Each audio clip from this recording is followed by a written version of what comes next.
right, good morning everybody.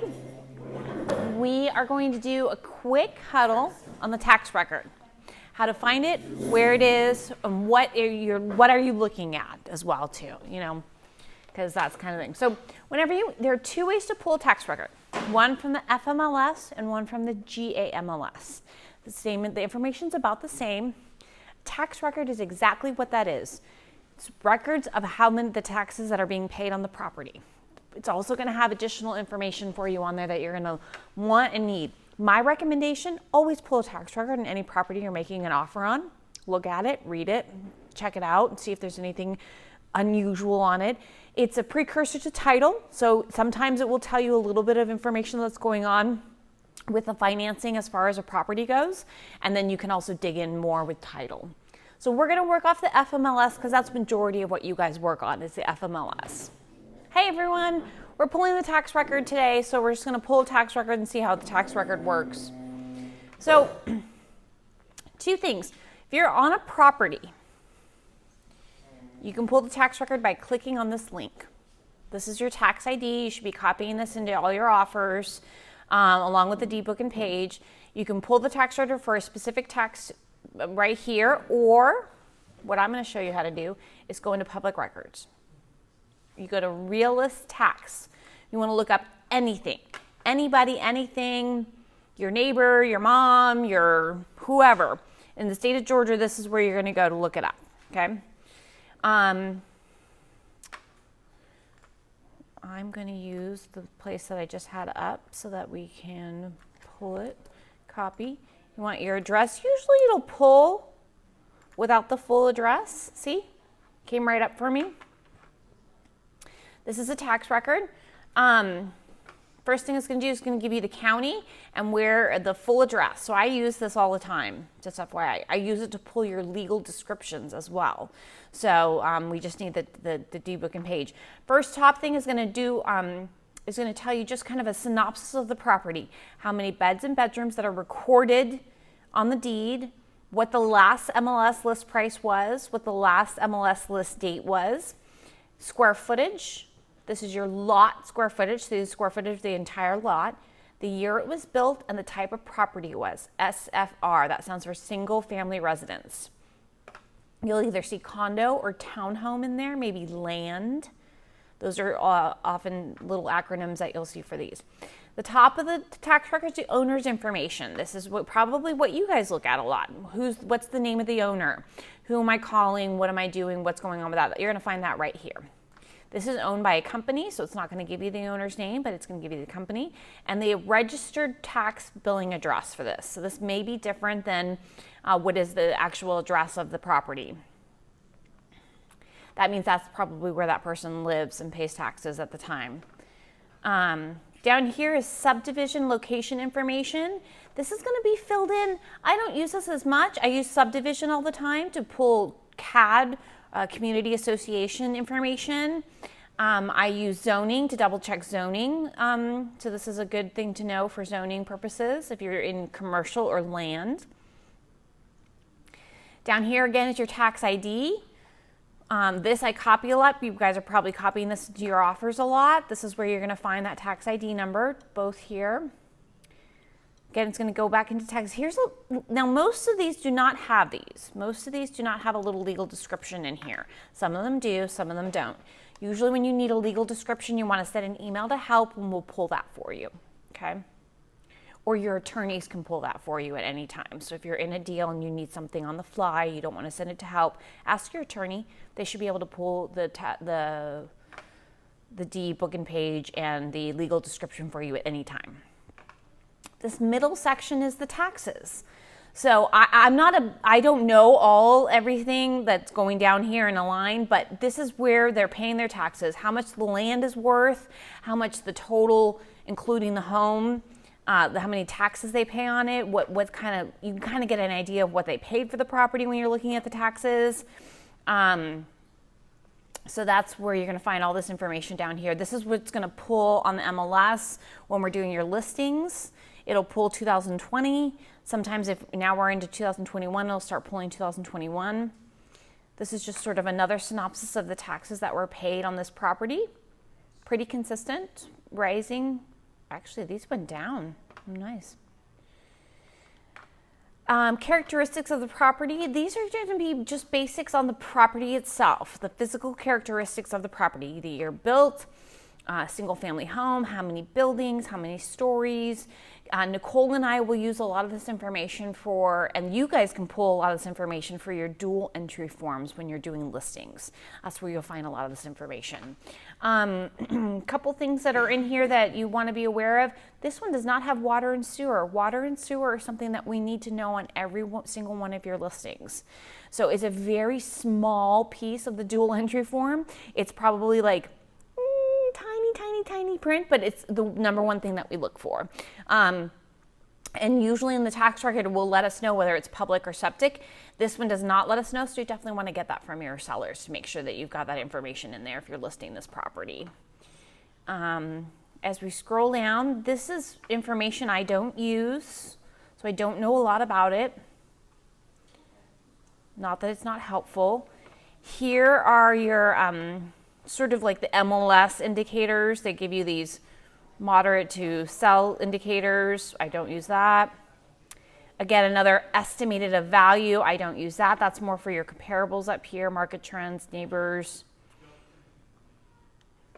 Down here, this is where it's going to list any listing information. So this is a currently listed property. It's going to list all that information right here. If it had just sold, or if you can tell down here, here's the expired listings and the closed listings. So right now it's on the market as active. It was expired before twice, and then it closed back in 2014. Looks like it closed for $169,000. So it's now trying to be sold for $330,000. Wow. Back in 2019, they were trying to sell it for $180,000. Isn't that interesting? I know, super boring and stuff, but it is interesting stuff when you're getting into when you want to get data for looking, just being sharp and looking smart at your property. Sometimes sellers and owners don't realize how much information you have at your fingertips. So it's always good to run this information, read through it. You can really impress them with your knowledge on their property. These are now we're getting into the recording date. This is a little bit of something that I do use, the recording history. So what we're looking at is the deed book and page. That's our legal description. So this is where you're going to find your deed book and page. If this is recorded more than once in the last couple of years, the deed book and page gets updated down here. So you want to go to the most updated deed book and page. That was recorded. This one looks like it was recorded on the 21st. Or the 22nd of the 2021, that's the deed book and page I'd want to pull for the legal description. And that's the one you also want to be putting in your offers. So instead of clicking legal description, unless you've got multiple properties, you should always be putting in the deed book and page for your legal description on your offer to make it easy for you. Down here's mortgage history. This is to show you the mortgage history of the property. What they're paying for it, what they bought it for, what they're selling it for, all that good stuff. Looks like we did sort of like a resale here in 2006. Looks like there's two things connected to it. We did another one for $180,000. Down here, I don't really use a whole bunch of this information. Usually it's left blank. Obviously, if there's a foreclosure in here, looks like there was back in 2006. Usually it's blank. There's not a lot of foreclosures. Down here's the property line. So this is an actual description of the property lines pulling from the tax records that are pulling, like wherever this information is being pulled from the county, it's also pulling you property lines for the property. So this is good. We use these a lot in California, the property lines, because those lots were so small. Out here it's a little different. The lots are a little bit bigger, but out there it was so small that you really wanted to know exactly where your property line was because the fence of the neighbor would back up onto it anyways, so it was really important. It was something that we used all the time. Now, this is just your synopsis of the first page. This is the only page that I use. I use it religiously. I use it every day. I pull it for every single property that you guys turn in. So if you guys turn in a property on a contract, I'm pulling the property tax record. I'm also pulling the MLS page for you guys. I always put that in the file so that 3 years down the road, if there's ever a commission dispute, we have something that shows what the commission was being offered during the active status. So up here, comparables. Now these are just going to give you some ideas of some comparables in the neighborhood. You still want to put on your thinking hats. You still want to do your own thing and run your own comp reports. These are going to pull from the entire neighborhood. They're not going to account for bedrooms. They're not going to account for upgrades.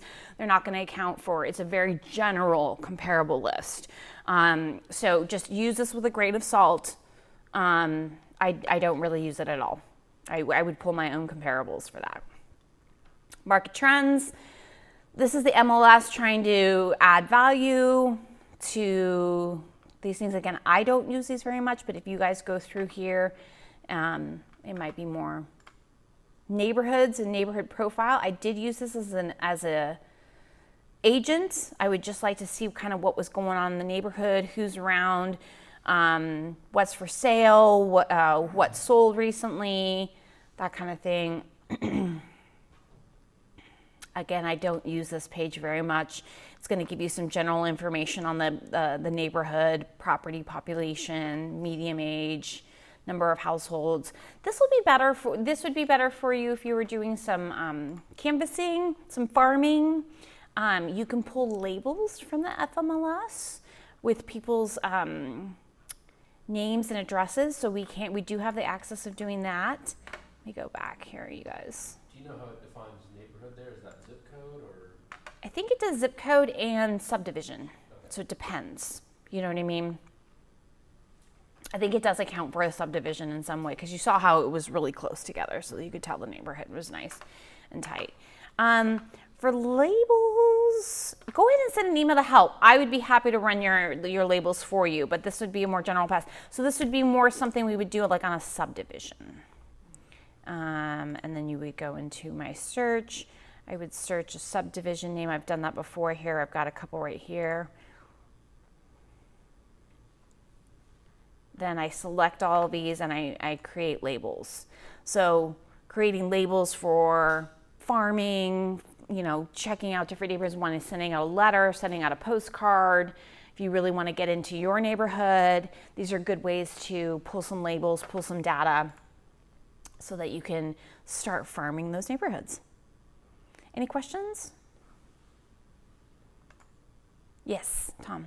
So for our listing agreements, we can just plug in, usually we can find the lot and block stuff, and you guys are actually pulling the legal? We do pull, and we do try and put the deed book and page for every listing presentation that you guys pull. So we'll put in the address, the tax record, and then the deed book and page.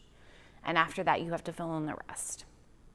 And do you have access, what is it, the GCCC? That is for legal descriptions. And yes, we do have access to the county website for as far as when you need a full legal description pulled, you can send it to help and we'll get that pulled for you right away.